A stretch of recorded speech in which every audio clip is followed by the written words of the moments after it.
What's going on, smart people?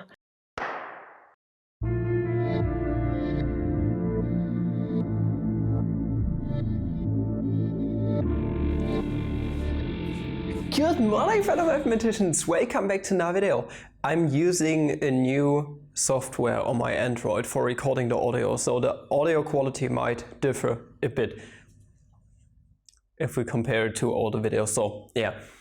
Also, I was trying to film a skit video today. That's why I have my glasses with me. So today you are going to deal with the Smart Daddy. I haven't worn those in like 3 years by now, and it looks so weird when I look through those. So yeah, I'm going to wear it.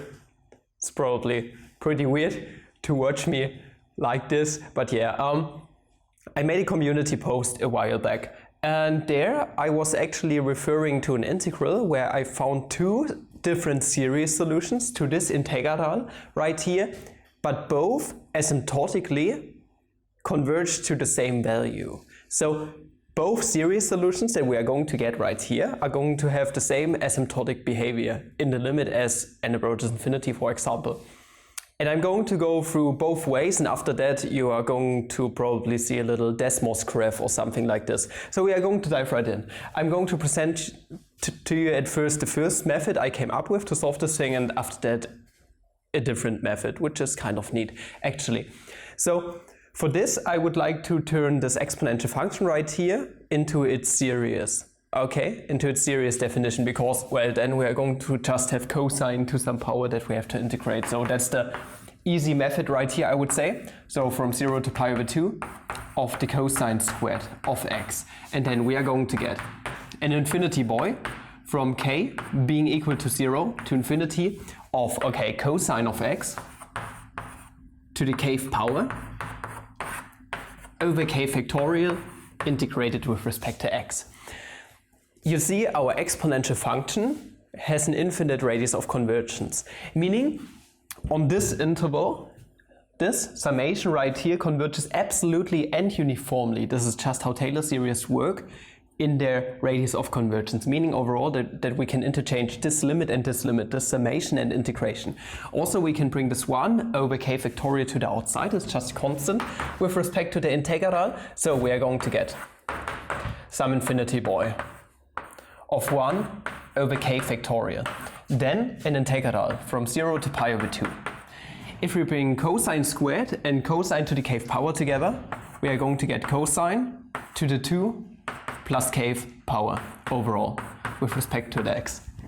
Okay, how can we continue from this point? Well, I made videos before on the beta function, and if you're a smart boy, you might immediately see that this thing right here is just a beta function of some sort.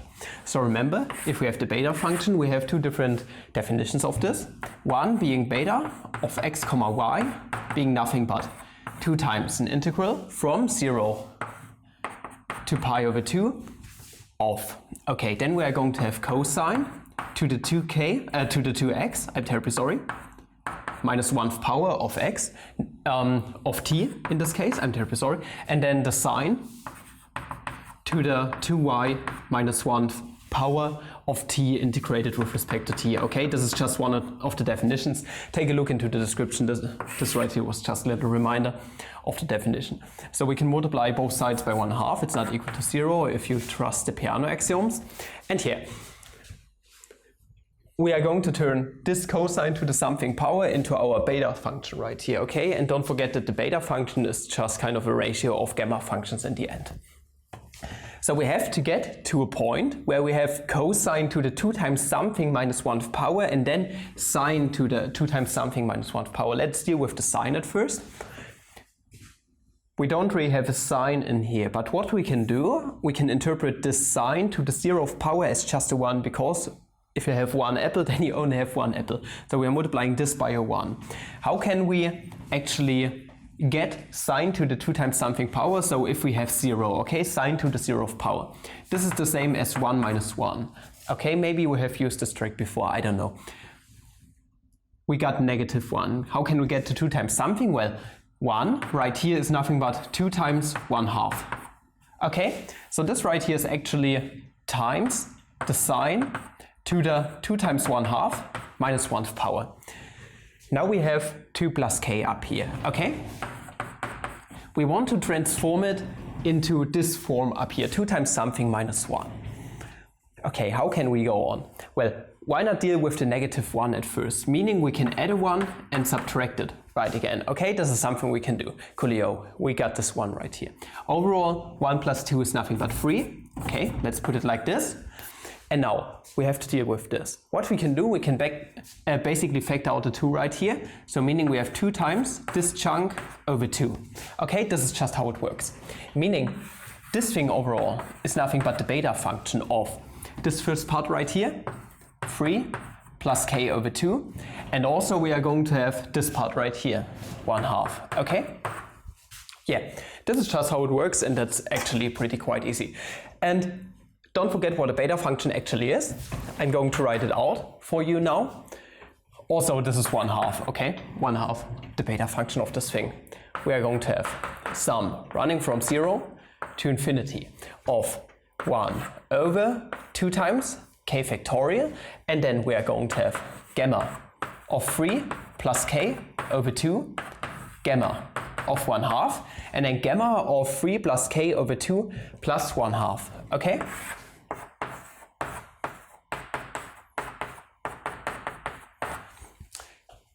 We came already pretty far with this. I'm pretty certain that I already introduced gamma of 1/2 being nothing but square root of pi. So this thing right here is nothing but square root of pi.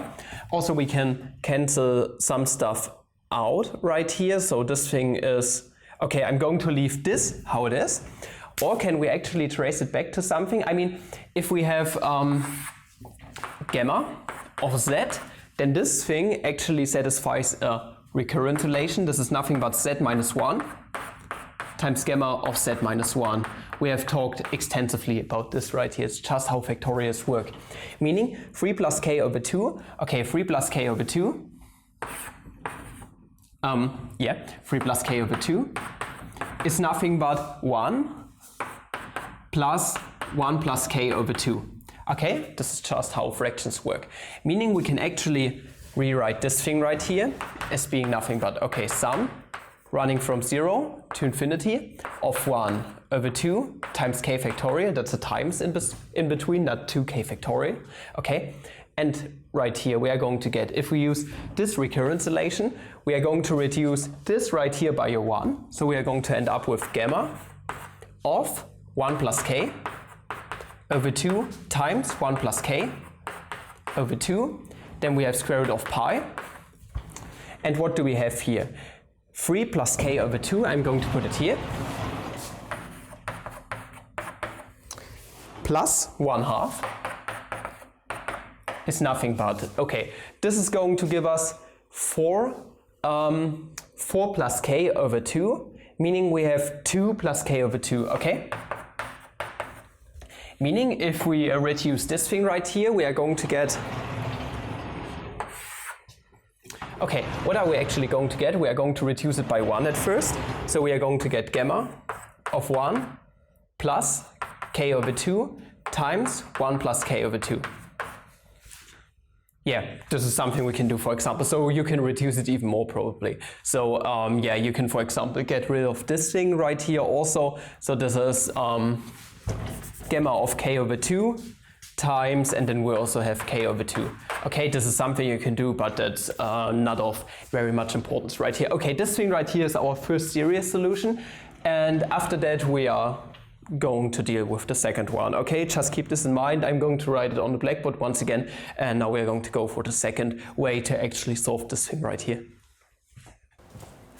The next up is the method that's really quite cool actually. So that's a nice way of thinking about this integral. Maybe you already thought about it this way. If we take a look at a completely different problem, kind of, they are connected, I wouldn't talk about it if they weren't connected. If we get ourselves an integral, which is with respect to t, okay, to some parameter in some way, and we are going to call it the integral from 0 to pi over 2 of e to the cosine of x times t integrated with respect to x. Okay, those two problems are actually connected because if we take the second derivative for example, on both sides with respect to t, meaning I double prime of t, so differentiating this 2 times with respect to t, that's the second derivative of this thing. We're going to bring the differential to the inside using the special case of the Leibniz rule to actually end up with integral from 0 to pi over 2 of the partial derivative, the second one, with respect to t of e to t times cosine of x integrated with respect to x. And you might have guessed, if we evaluate this, we are going to get an integral from 0 to pi over 2 of, okay, this is going to give us the cosine squared of x e to the t cosine of x dx. Okay? So our integral I that we had up here, I'm going to call it I, is actually nothing but the second derivative of this integral right here, okay? Meaning we are going to take a look at just this form right here, and we are going to evaluate this soft integral at 1 in the end, t being equal to 1, because I double prime at t being equal to 1 is our integral I. Sorry, I was talking around the bush right there a little bit.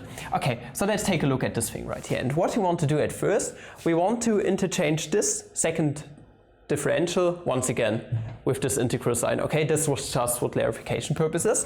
What we are going to take a look at is nothing but d dt, but the second derivative of the integral from 0 to pi over 2 of e t cosine of x integrated with respect to x.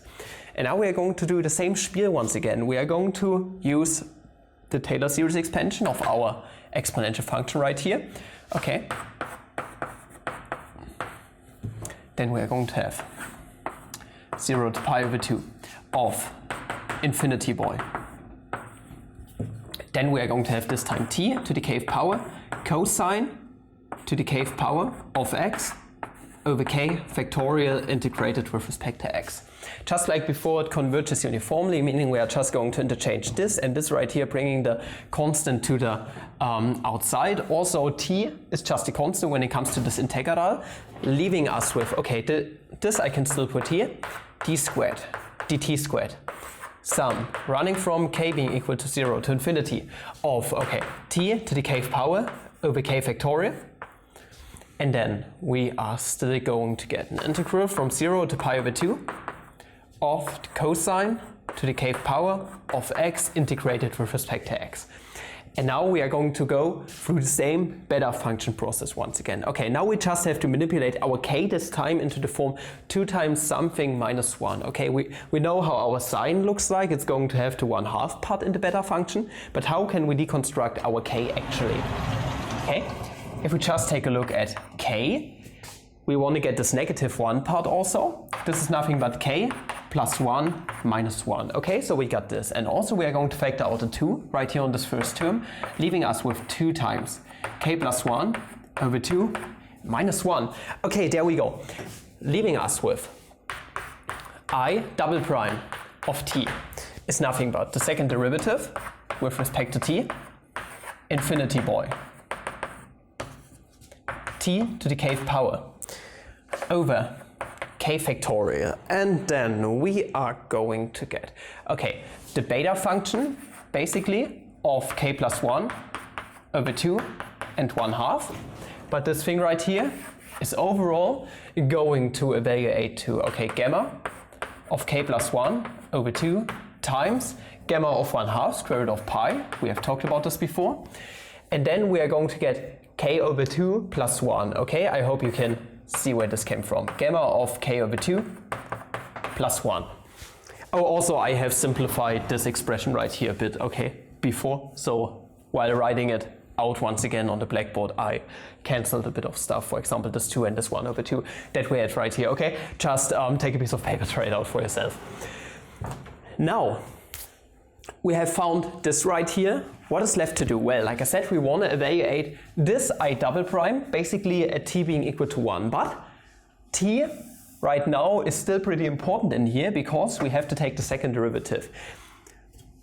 This Taylor series is still our exponential function basically, just a really fancy one. Meaning this thing right here converges absolutely and uniformly, meaning we can interchange this limit right here of the difference quotient and this limit of the infinite sum, interchange it, and then we can basically just use the linearity of the differential operator to actually differentiate each and every polynomial in t right here, okay? Each part of t. Meaning if we differentiate t to the k power 2 times, and this double prime, I'm going to put it like this, what an ugly notation, we're going to get, okay, k times k minus 1 times t to the k minus 2 power.